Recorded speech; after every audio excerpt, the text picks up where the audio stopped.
Now you mount your motor way out here.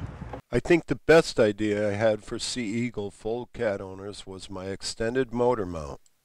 Attaching this motor mount to your rear seat gave you full use of the rear seat and more room on the Foldcat. In hindsight, I wish I had made how-to videos, but all I did, guys, was draw this up on a piece of paper and take it to a fabrication shop. It was very simple and didn't cost much at all. I had it made out of aluminum and powder coated, and then I reattached the Seagull Foldcat motor mount plywood to the back. Over that I applied a 1/2-inch rubber black pad. Another possibility would be to just show this clip to a fabrication company and tell them what you want.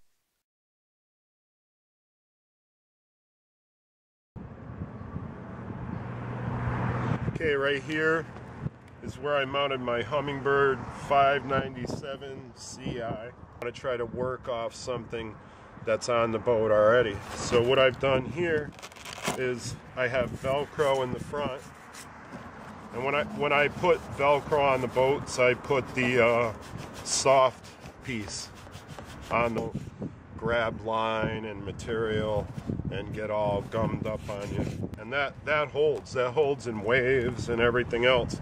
So what I've done on the back, I just twist tied it or zip tied it to 2 existing grommets that were already on this boat. So there, you got it. You can turn it any way. It's perfect.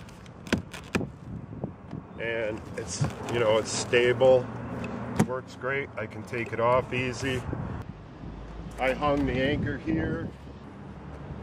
The ropes help support it, and then the rod is through the handle. It's solid, it's not going anywhere, and it's not stressing the boat out. Brutal wind made this part very distracting while I was pointing out features on the boat. Here I point at the rod tower, a spotlight mounted to the top of the rod tower.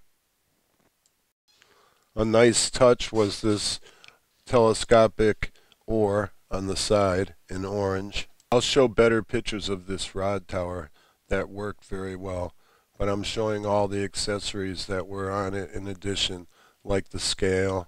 This is a manual water pump, and Seagull has a port right at the bottom of the boat where if the boat takes in water, the pump fits in there really nicely and you can self-bail the water out. And I found a nice little spot on this side of the rod holder to hang a safety rope. And that's about it.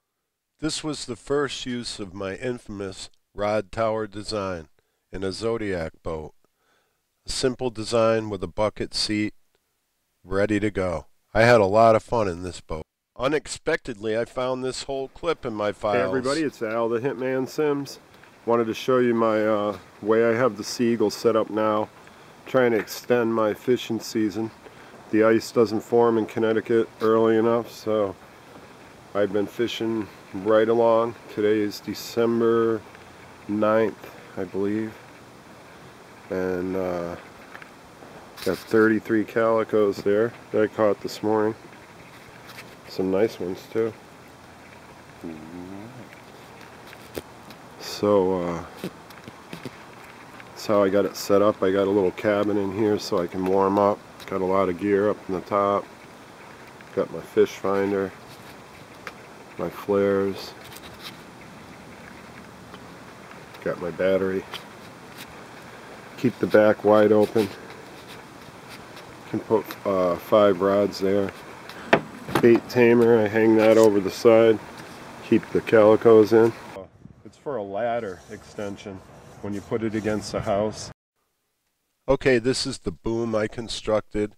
It's out of the piece that goes on top of a ladder to keep it away from the house. So I just cut it to size.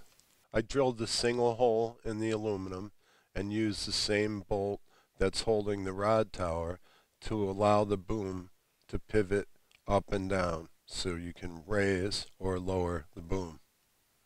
At first I used the boom from my electric motor. I found that attaching the aluminum rod to the grommets on the side of the boat gave it enough support to hold the electric motor, and it did work pretty well. Other times I used the boom to hold a fish bag or an anchor drift bag.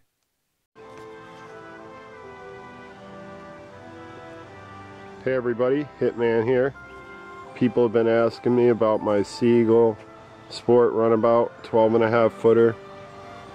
This is the top that they've been asking about, and I made it last season.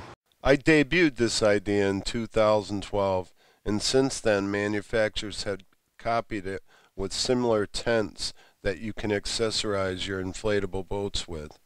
First thing I did before making my cabin was make a PVC rail all the way around the boat. The rail became the key strength point and a place to secure rod holders and many other accessories. And I got rod holders installed. The rails attach easily to the grommets around the boat. It's all made from PVC, painted camo. And on my camo now, I incorporated some creature baits,